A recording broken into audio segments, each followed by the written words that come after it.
The entire team at the Emsolation podcast acknowledges the traditional custodians and cultures of the lands and seas on which we live and work. We pay our respects to all First Nations peoples, elders and ancestors.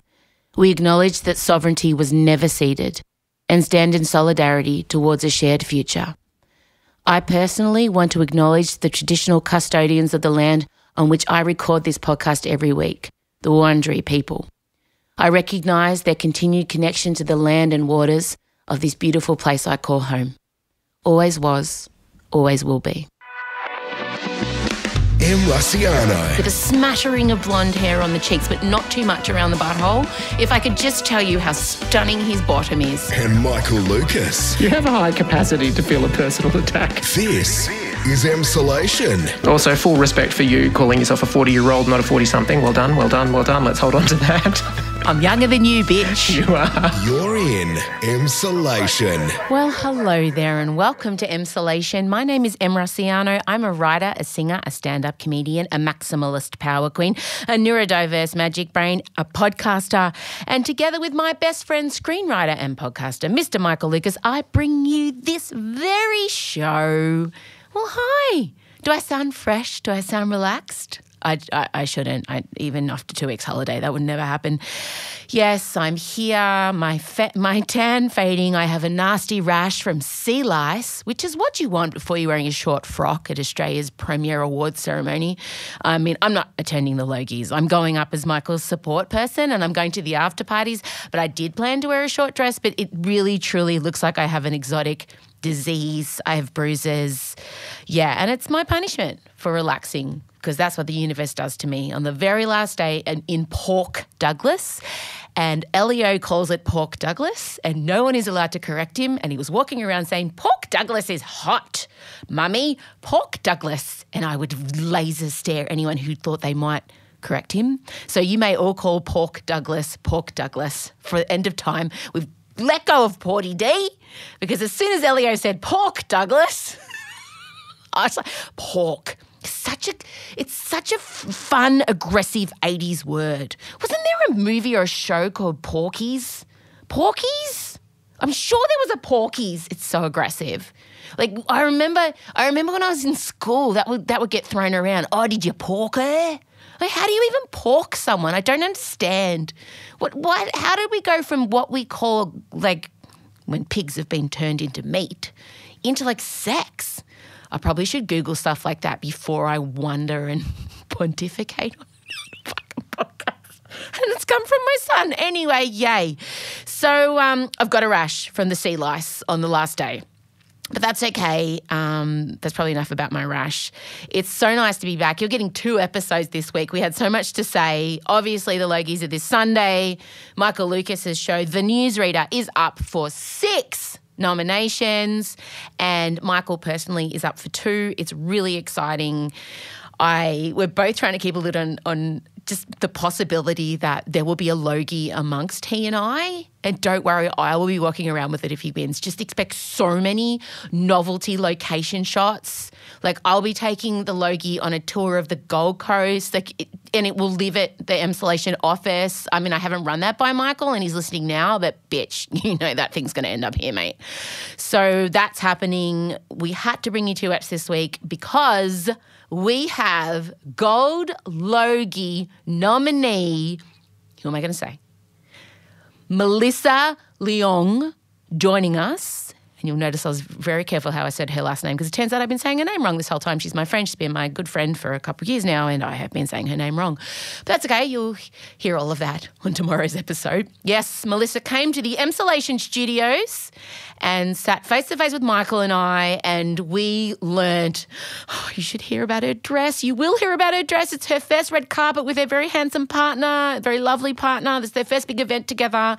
She is the first woman of colour to be nominated for a Gold Logie. Like, there's so much to talk about. So we're giving you a whole new episode, a whole bonus episode on Friday. Today's episode, though, Look, I know it was a few days ago, but you were all really wanting us to dissect and dive into Britney Jean Spears' wedding. And, I mean, how could we not? And it really delivered. I was so happy. Everything about that wedding was exactly what I didn't know I needed. From the diamond G-string, which I get very hung up on, to the pumpkin coach, which I also get very hung up on, to the fact that her first dance was not with her husband. You'll hear who it was with.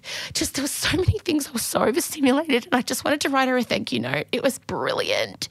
We also talk about what's been going on with the Sydney Morning Herald and Rebel Wilson, and also Lizzo has been in hot water.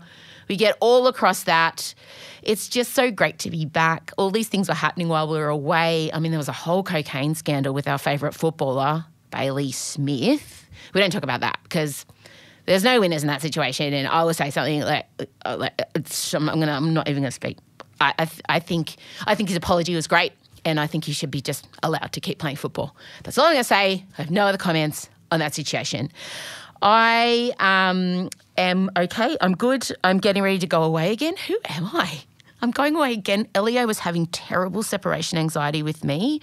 I've had to start listening to podcasts from well-meaning, like softly spoken American people. I've listened to 3 separation anxiety podcasts, and you don't understand. As soon as he sees me even put on a pair of clean knickers, perhaps that is an inkling I'm about to leave the house. He's on me. He is on me. He's sticky spider. He follows me everywhere, hand on the back of me, and I have to start like saying, Mummy's got to go. He calls the office house where we record the podcast, my office. I've got to go to the office house, but I'll be back soon. He's like, no, you're not going. You're not going. He just flat out says it. You're not going, Mummy. I miss you. I'm sad. Oh, my goodness. And I don't know what to do. And the podcast that I've been listening to, someone suggested that you have like a ritual phrase that you say. Mummy's going, I'll be home soon, I love you. So I'm trying a ritual phrase. They also say to do like a 10-minute handover with the person that you're leaving your child with. But it's his father who's been there the whole time. But we're trying that where Scott comes in and he's with Elio and I for 10 minutes and it's kind of a gentle just like send off and I'm out. There's all sorts of things I'm trying. They said to have some kind of like handover object, you know, like a talking stick or a spirit stick where whoever's holding it is like looking after him. Elio would just take that thing and break it. He would not take it seriously. But I'm off again to the Gold Coast this weekend and I'm feeling extremely anxious and a bit guilty, but it's fine. I have been at home on lockdown with them every day and my best friend is nominated for so many Logies, and if I am not there to embrace him, I won't recover. I'm just going to be such a good support bitch. Like, you don't even know. I'm gonna carry around everything he needs. I'll be like fending people off. I'll be looking for signs and signals if he's tired. I'm going to be like a pit crew at F1. I'll just be there ready to go. You know, so that's my plan for this weekend. Be very supportive. All right, that is enough from me. Have I said it's so great to be back? So great to be back. I will now throw to me, which is what I do every week. Enjoy the chat and don't forget, tomorrow you're getting a very special Logie edition with Gold Logie nominee Melissa Leung. Fuck, cannot get it. Just, you know, it's not because when things get stuck in my brain or in my crawl, they're just there for life.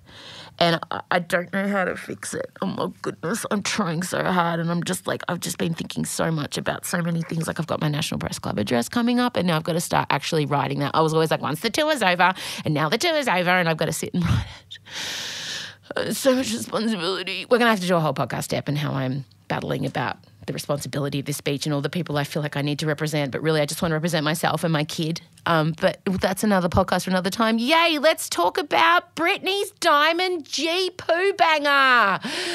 Play the music.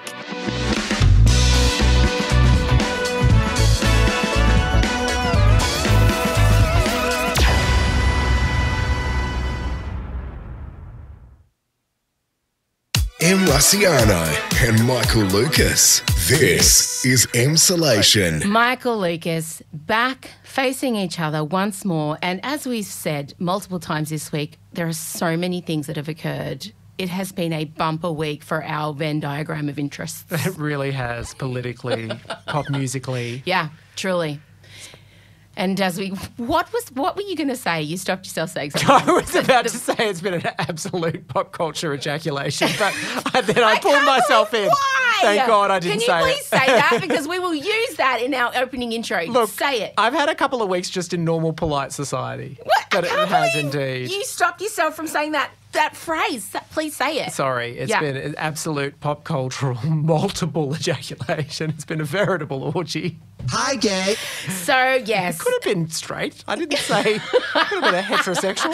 I don't ever think a straight man would say it's been a pop culture ejaculation. And if you did, I would have questions. I would have lots of questions. On June 10th, in the year of our Lord 2022, Brittany Jane Spears. It's Brittany, bitch. Married Sketchy Sam at her Thousand Oaks home, surrounded by what can only be described as a Michael Lucas ejaculation circa 2001, I think would be a fair call. Well, I think some stretched back even earlier than that. Now, I want to remind everyone, Brittany met Sketchy Sam on the set of her Slumber Party music video. Sacred from the start. Oh, I mean, no red flags. Straight off, great. I just want to identify that his first name is not Sketchy. That's what Em has given her. Let's just say it's lucky she wasn't there and it's lucky that the priest didn't look directly at her for any objections. Oh, mate. She has them. Oh, I do not trust Sam Asghari. I have my reasons. Is that his last name? Asghari? No, I was saying Sam Dastiari, who was the No, former he's disgraced even Australian worse. politician. Isn't it Asghari? I think you're right. Oh, I don't care. It's Sketchy Sam in my household. Hashtag Sketchy Sam. Even Elio knows Sketchy Sam. I noticed that none of the divas that attended took a stab at his last name. They're all just saying, you and Sam look so happy. They don't know his last name. No. It doesn't matter to them. No. It doesn't matter to Brittany. I don't even know if Brittany knows it. He's Sam Spears now. I saw way more pictures of her with the other women there than any with him. I'm glad you brought that up because her first dance was not with Sketchy Sam. Her first dance was with Selena Gomez and Madonna to Toxic. Amazing. Amazing. Followed by Stars Are Blind by Paris Hilton with Paris Hilton. Oh. I mean... She did like a version with Madonna later. Of course. What more do you want from Britney Spears' wedding? Her first dance is with Madonna and Selena Gomez to her own song, Toxic. Yeah. Not a great start to a marriage. No, but perfect choice in every other aspect. The only other thing I wanted was a fucking live stream. Would have been great, but thankfully so many people were filming. There was a live stream earlier in the day when Jason Alexander, not George Costanza, another Jason Alexander, who Britney was married to for 55 hours, and I cannot believe that amount of time is in the consciousness of society. It's woven in the fabric. Yep. If you asked anyone over the age of 25, how long was Britney Spears married to her first husband? 55 hours. People just know it, don't they? It's bizarre. Someone somewhere at TMZ counted it up and forever in the consciousness of anyone who is remotely interested in pop culture, 55 hours. Jason Alexander, not George Costanza, the one she went to primary school with, the one that was her first love, the one who has never been married since and says, Britney Spears is my first wife and I'll never have another wife and I'm in love with her. So he broke into her house. I have questions. Many. And live streamed it all and was walking around saying, where's Brittany? Where's Brittany? Hey, where's Brittany at, bro? I'm Jason Alexander, first husband. Jason has since said that Brittany invited him there, which I don't doubt. Oh, so she invited him there because the implication is that she wanted a bit of media attention, she wanted some scandal. There is no way this yokel, this kid, this man who, look, I don't want to make assumptions about a person's IQ, but I don't know that he's the sharpest pencil in the Derwent box. Yeah. I find it very hard to believe. Thousand Oaks is a gated community to even get into the compound of all the other houses, to even enter into that place, there is multiple security, right? Sounds disturbingly like you've looked into it a bit. Of course I have. And then he's managed to get through the gated, and then he's managed to get through her own personal security, which, by the way, heightened on her wedding day. Look. SWAT teams were dedicated to this. Yeah. This guy holding up his stupid iPhone, announcing he's 10 minutes out. He managed to get in the house in an empty room that was partially decorated. Oh. And then was like walking around asking where she was, and then finally someone tackled him and took him out. Wow. I'm sorry.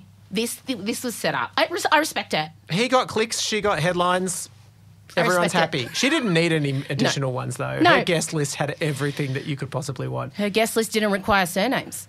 Let's be honest. That's true. You say their first names. You do it. Who we got? We got. Donatella. It's either a Ninja Turtle or it's Either way, I'll take it. Either way. Next on the list would be Paris. Yeah.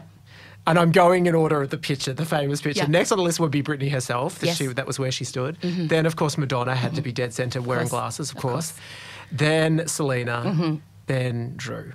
And you and I have discussed at length, we genuinely feel, and we say this with so much love, that only one of those women were there as a true friend. Paris. I think Paris is probably the person that's actually been like on the end of the line the most. The others I'm intrigued by. Do you think there's a chance Paris Hilton is Britney Spears as Michael Lucas? That's hot. Oh, God help it. That explains a lot. That's all I'd say.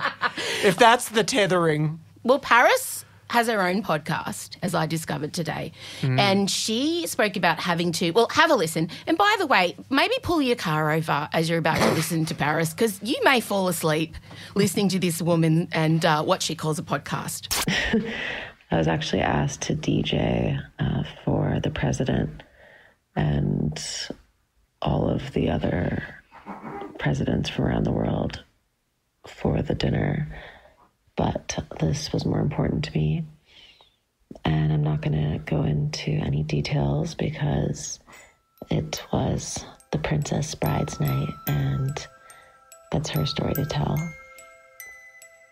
But all I can say is that I am just so incredibly happy for her. So there you go. Paris has decided to not DJ for all the presidents around the world. And then in my mind, there's this old white guy rave happening somewhere that we didn't know about for the heads of state. I was going to DJ for Joe Biden and all the other presidents around the world, but I chose Britney Sweating. But that is a remarkably good impersonation. so and I mad. did feel close to sleep. I put so much effort into this podcast. And this one just lays in her bed with her earbuds. What are they called? The ones, the psychos? AirPods? Yeah. Yeah. Just like, Yeah. yeah, and I did. Then she gets like a bajillion downloads. But Yeah. anyway, she's a true friend. She turned down Joe Biden and all the other presidents. Couldn't Boris say Johnson, who. Emmanuel Macron. Who They would knows? go off, imagine. Oh, my God. Who's the Canadian president again, the Prime Minister? Justin? He's got COVID at the moment, but Justin Trudeau. Tops yeah. off for Tops Justin. Take it off. Take Look, off. we have a Prime Minister at the moment who would not need Paris because he himself is a professional DJ. Elbow. Oh, He's it's worked as a true. DJ. It's true. And he and Jacinda gave each other vinyl as their official state gifts. That's so he gave true. her Powderfinger and Spiderbait. You're not putting those on to have a good dance, are you? Not going on the D floor if you hear a bit of... It's nothing like I can't Stars even- Are Blind. My happiness. What a banger. It just makes me want to dance. So Paris, we did feel was maybe the only one there that has taken the dark phone calls. I think so. It feels like I was surprised when I saw Madonna and Britney throughout the years how many things, because it's more than just the kiss. There was she's appeared on tours a bit, and I wonder whether they were in contact in the dark times. Because I remember Ellen revealed afterwards that Madonna was contacting her constantly when she was coming out, and it was all private and everything. So maybe she was. Are you angling that maybe Madonna is her Michael Lucas? I wouldn't go that far. You know, wait. Madonna doesn't have enough time. No. Wait, were you saying something sprung into my mind and I have to go back to it? What were you talking about like before then? And I went on a side quest thinking about you and Madonna, your faces meshing. No, what were you talking about before Madonna? Oh, ADHD medication draining from my body. We were talking about that she took that Paris took the late night calls. She No, was the and then only after one. that? I God. said, does it? Well, they've appeared together a lot. They're not just the Do kiss. you think that Gaga is sitting at home crying a delicate tear? Because Britney has the relationship with Madonna that Gaga wants with Madonna. Aren't you so glad I went back to this side quest I wanted to take you on? Yeah, it's fascinating territory. Don't It's a you landscape think? I want to be frolicking in. I think a lot of people would have been pretty upset that they weren't on that list. I mean, Christina Aguilera, that's a hell of a slapdown that she wasn't there. I mean, obviously Justin was never going to be there. Well, let's talk about the fact that Jamie Spears, Lynn I Spears, know. and Jamie Lynn Spears were not there. But Lynn Spears, shady, wrote a lengthy Instagram comment underneath Britney's photo of her and Sketchy Sam and wrote, You look radiant and so happy. Your wedding is the dream wedding, and having it at your home makes it so sentimental and special. I'm so happy for you. I love you. Lots of exclamation marks. Probably could have texted that, Lenny. Probably didn't need to put it publicly. What kind of statement is that? Yeah. What are we she doing? probably did send a text. I hope she did. Yeah, but why are we? She's probably blocked, to be honest. Oh, yeah. I'd say so. I can't believe someone in that family would just be doing something for public recognition and show. So Donatella was there because she did design all the looks. She made Sketchy Sam's suit and she also, Britney's main wedding gown, but Britney also had 3 looks for the She did. post-nuptial celebrations.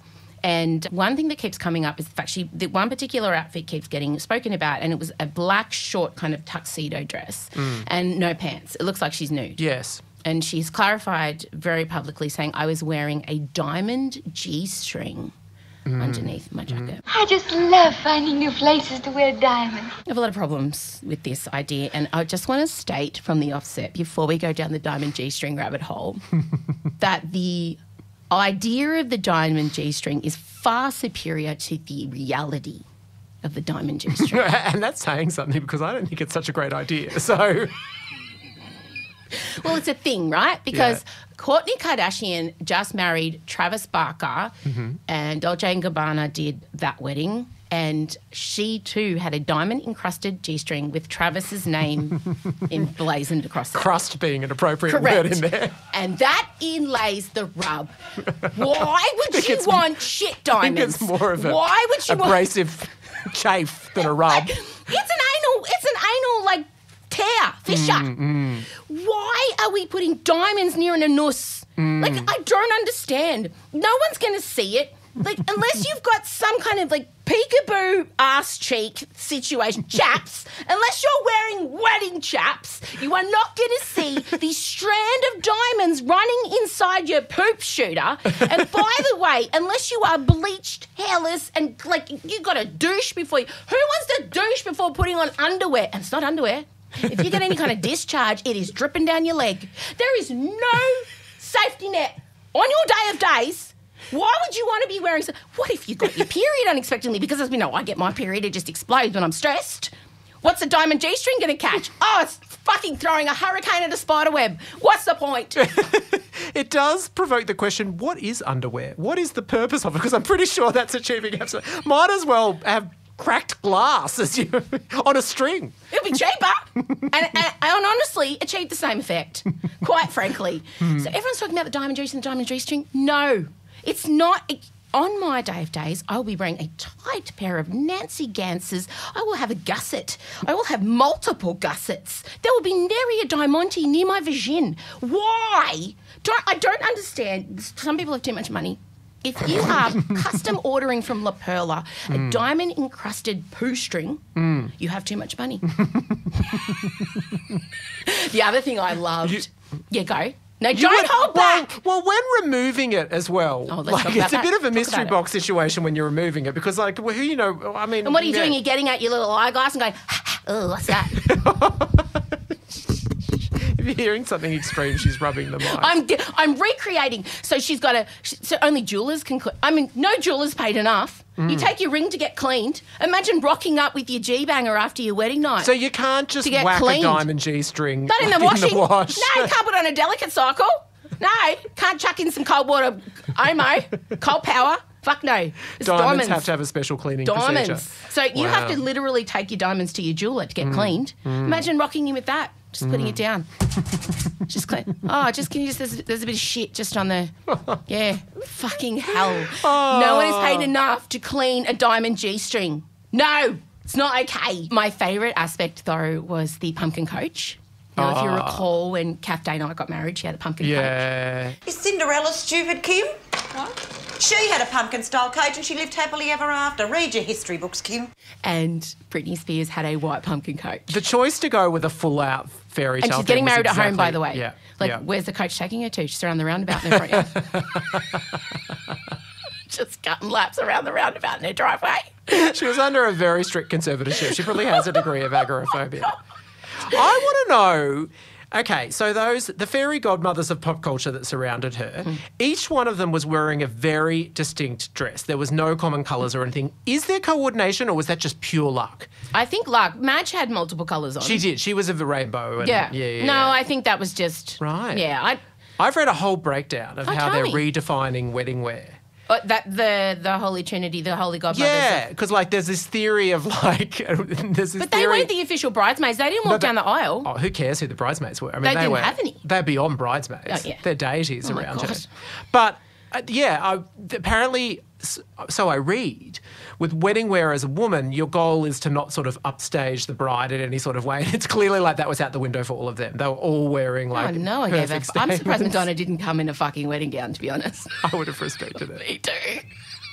I just love we have seen like a couple official photos of Sketchy Sam and the rest have been what we want to see. He knows his place, and I think that's the secret to the success of that marriage, of that relationship to date. It's true. He does know his place. He does. So what have we got? The pumpkin courage we've covered. I'm just checking on my notes. I don't want to miss anything. Yeah, no, that's it. Recreated the kiss, of course. Oh, Madonna and Britney recreated the kiss from the MTV Music Awards. And also... Completing Christina's absolute just being written out of that whole chapter of history. It's like it never happened. She wasn't there. Do you think that's exactly the reason why Britney didn't invite her? I respect that too. No, because remember, we covered it. I know, but I thought they'd made up. Because Christina publicly said about Britney, no woman should have to go through this. This is awful, da-da-da-da. I didn't realise there'd been another spat after that. I didn't realise. That was the one person missing. That would have just completed, I would have been dead. If Christina had been there... That would have been amazing. I would have been more interested if Justin Timberlake had been the one to break in and live stream. That would have been more believable, to be K-Fed honest. wasn't there, I presume. No, the Suns didn't go either. Also, weren't there only 60 people there? This is pretty exclusive. Yeah. I hope so. I hope that's the reason why. Oh, poor Britney. Anyway, we wish her all the best. We thank her as well for truly making so many of our dreams come true. With that. She did it for us, I feel, partially. And everyone's we are happy. Grateful. Yep, except for the Diamond G-string situation. Everything else, tick, tick, tick. It was so great. Thank you so much, Brittany. M. Russiano and Michael Lucas. This is Emsolation. All right. Magical. Take a breath. Lizzo. Right, bitch. Lizzo's been in hot water. And this is the first time, I would say. Don't you think she has? She's absolutely been the darling of the Twitter sphere. She rarely puts a foot wrong. She's always on the right side of issues. Mm-hmm. Yeah, but she has had a rocky week this week. I'll let you take the lead on this story. She's released her new song, and now I'm going to have to pronounce the title, and I'm going to sound like the whitest person in the world. Girls. No vowels. G-R-R-R-L. Yes. A follow-up to a smash hit that I've already forgotten. What's the title? It's Bad Bitch O'Clock. Yeah, it's thick 30. I've been through. It's about damn time. About damn time? Yeah, which has been an absolute Total smash, bop. so a lot of pressure on. I think this is a bop too. You're a little bit cooler on it. But I think second single has to be a bit... You have to take us back down again for the third single smash. So I'm excited for the next one because... She's taking us on a ride. Generally, the third single is oftentimes better than the first. Yeah. So they have strategies behind these things. Yeah. But she has released Girls. Yeah, and the chorus is a lot of where my girls at, which is just made for a call and repeat in a stadium. And it's all ready to go, and I'll be there, and we'll be screaming it. We'll be there. But the opening verse had these lyrics, hold my bag, bitch, hold my bag. Do you see this shit? I'm a... And then a slur. Yes, an ableist slur. And it was instantly picked up upon. As soon as the song came out, disability activist and disabled people educated her. And I'll be honest, people were pretty fair. Like, they didn't abuse her or call her names. And I think Lizzo's fostered that kind of attitude towards her, that I think people genuinely wanted to give her the chance to right her wrong. That's right. I also want to point out the incredible double standard, because if you were to go and scour through many of her male counterparts' songs... Oh, yeah. You'd be finding some pretty fucking offensive language. And I want to know where the policing of them is. While I agree with the policing of Lizzo here with this particular word, there are whole songs called Bitches and Hoes. Well, but then again, her brand is that, that she's an inclusive and progressive force in the world. Yeah, but I would just like to see, now that we know that yes. people are capable of holding famous people to account, let's do the same thing for the men. No, of course. But part of her appeal is, of course, that she offers, she shines a light of representation about on neglected groups. And she's also led the way in fucking fixing it. It was an interesting thing because there were people piping up going, oh, don't cancel Lizzo. And a lot of people calmly clarified, we're not cancelling her. We're just questioning this choice that she's made. And we're giving hoping her a chance. Yeah. And she took the chance. Yeah. So she withdrew the song and replaced it, rewrote the lyrics. And her note was... By the way, withdrawing a whole song that has been remastered, edited, recorded, put out onto every platform, sucking it back out of the universe is not an easy thing. And she fucking did it straight away. And also, I'd be wondering whether it was already printed on vinyl and stuff like that, which it could well have been. Of course it was. But she wrote, it's been brought to my attention that there is a harmful word in my new song, Girls. That's the harmful word for me so far. Sorry, my delivery of it. Let me make one thing clear. I never want to promote derogatory language. As a fat black woman in America, I've had many hurtful words used against me, so I understand the power words can have, whether intentionally or, in my case, unintentionally. So then, she said that she's going to release a new version. She said, this is the result of me listening and taking action. As an influential artist, I'm dedicated to being part of the change I've been waiting to see in the world. Boom. That is how you apologise and make amends. And walk away, I would say, having burnished respect in her. 100%. She can listen, she can take a note, she can do the right thing. And at no point did we hear Lizzo say, I'm sorry if what I wrote offended you. I didn't mean to. There was none of that. She accepted responsibility. She educated herself. She accepted responsibility. She made the change. She moved on. Do you know how many people need to take that note? Pretty much every single famous person who's ever had to apologise. And the editor of the Sydney Morning Herald. Segue. The editor of the Sydney Morning Herald, Rebel Wilson. Wow. Now, full disclosure, you have been friends with Rebel for a very long time. You know Rebel. She knows you. Yeah. You're fond of each other, but we love and support Rebel. I've met her twice, I think. We know her. But that aside, even if we didn't, we would be completely on her team. Oh, totally. Regardless. As I'm happy to see everyone seems to be globally. Every single person. And this story has blown up, by the way. So if you're not aware, Sydney Morning Herald journalist Andrew Horny.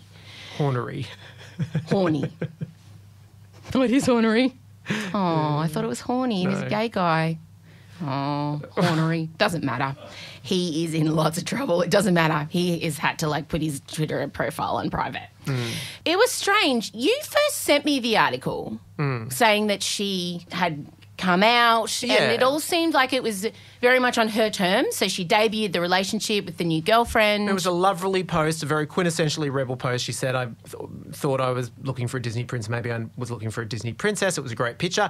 Rebel is actually she's part of Disney lineage. Yep. She's a descendant. Yeah. She has unlimited entry to Disneyland, just so you know.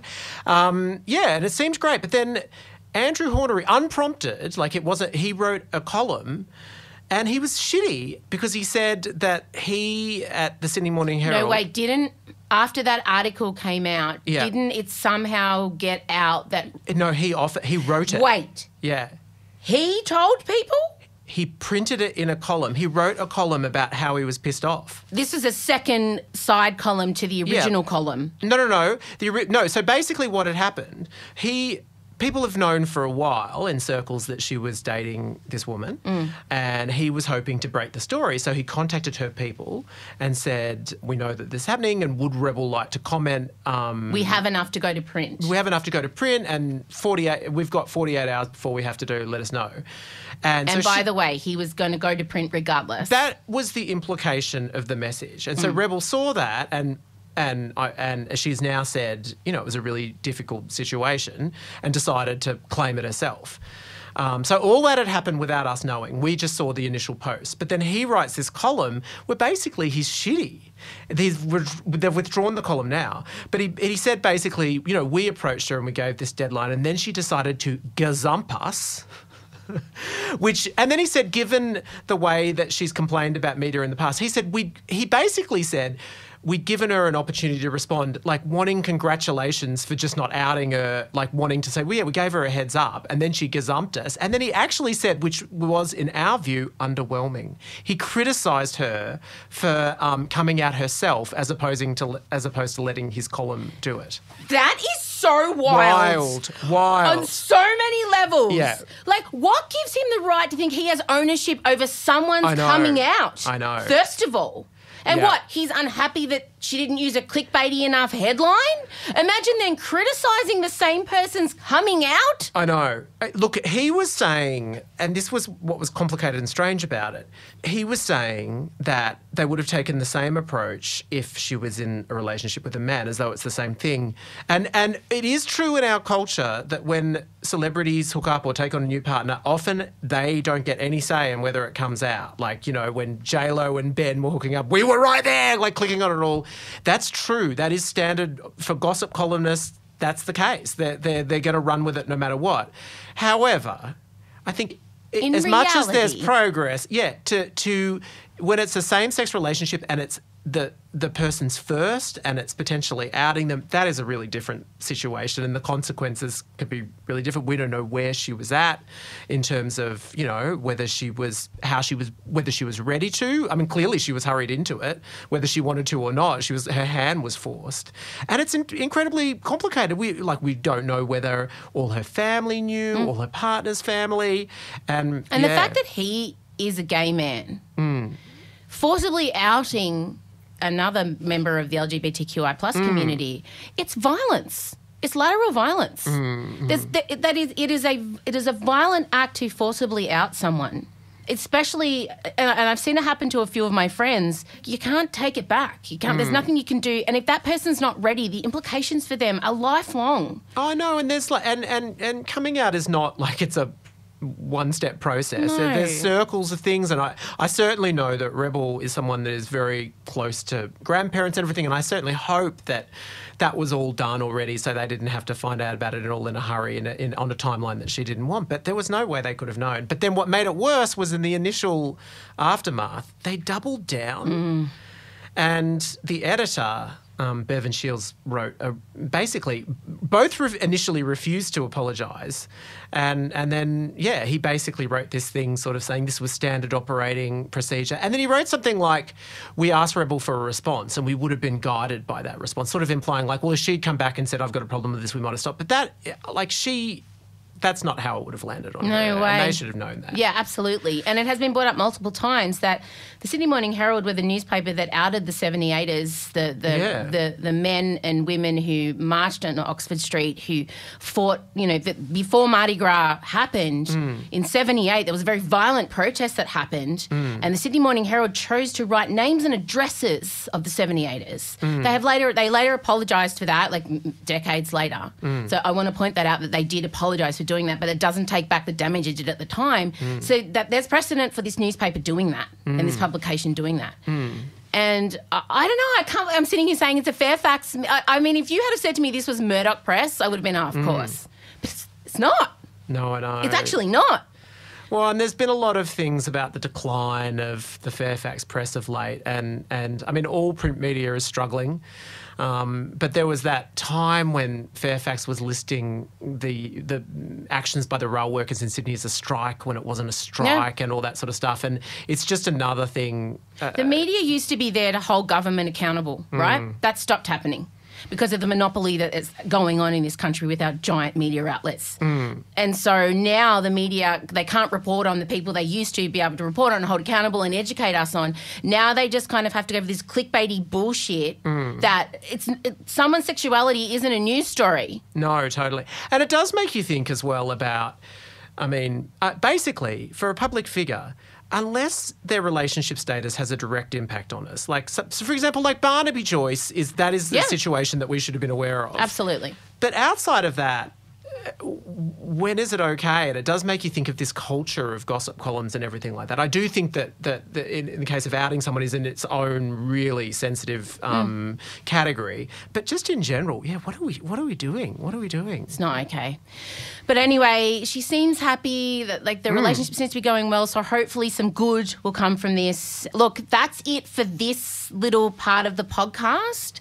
You're going to be getting 2 episodes this week coming up very shortly. Well, it'll come out Friday. You're going to get this episode Thursday.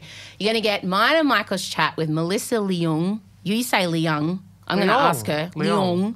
I've always said Melissa Leung, and she's my friend, and I'm going to ask her properly. I'm going to ask her. You'll hear that. She's up for a gold Logie. Obviously, Michael is up for 6 Logies. The Logies are this weekend. We needed to do a special Logie special. So we needed to beg for your votes, and we will. Yeah, we will. So that'll come out tomorrow. Michael, thank you so much. Thank you, Amelia. Okay, bye. That was so formal. I'm very formal. Okay. This is Emsolation. All right, well, that's it. Guys, we'll hear you tomorrow. 6 a.m. We'll be back with Melissa from MasterChef. I'm not even going to say her last name because I've just got so much anxiety. I hate it when people can't say my name. It's bad. It's my brain. Thanks for listening. Remember to vote. I'll say that so many times tomorrow. And remember to follow us on social media. Marcella, my daughter, does all the socials. It's at Emsolation Podcast. Sign up for the newsletter. It's a companion to the episode. Why wouldn't you? You get all sorts of fantastic information and things to watch and read. And I always love recommendations like that, which I usually ignore because I don't like to be told what to watch. But then if I like the person, because I like Ben, I always watch what Ben tells me to watch. So I highly recommend Ben Wosley, I'm speaking of, who is our executive producer and also the author of the newsletter, the stunning newsletter that gets delivered every week. That's it from me. I'm really frazzled. I can't concentrate. Why can't I concentrate? I had a facial today and my face is stinging so much. I had microdermabrasion where they basically vacuum your face. And they're like, it might sting a bit later. I'm like, no, I'm so tough. I have such a high pain threshold. Turns out I do not. My face is burning. I got a facial because the Logies are this weekend. And I've got the sea lice and all the rash. And I feel like if my face is glowing, people won't look at the rash on my legs. Oh my God, why? Did I take my medication today? I don't think I did. That would explain so much. All right. My poor team is sitting out there going, what is she doing? That's it. Here tomorrow morning. There's going to be a lot of Logies content this weekend. You better believe it, or there'll be none. You know me, no middle ground. There'll be none or there'll be too much. And that's it. Bye. Emsolation with Em Russiano is a Spotify exclusive podcast recorded at Down the Hill Studios. Hosted by Em Russiano with Michael Lucas. Executive produced by Benjamin Wosley. Produced by Em Russiano. Edited by Ezekiel Fenn at Entente Music. With videos by James Henderson. Socials by Marcella Russiano Barrow. With assistance from Jem Evans and Georgia Watts. Plus, occasional office shelf installs and flat pack wrangling from Em's dad Vincey. Get more Emsolation by following us on Instagram at Emsolation Podcast. You can also sign up for our weekly newsletter. Join other Emsolators of the Emsolation group on Facebook. The answer is Harry Styles. And please take the time to share this podcast with a friend and make sure you're following us on the Spotify app by hitting the follow button. Thanks again for taking time out to listen to this week's episode, and we look forward to chatting with you again soon.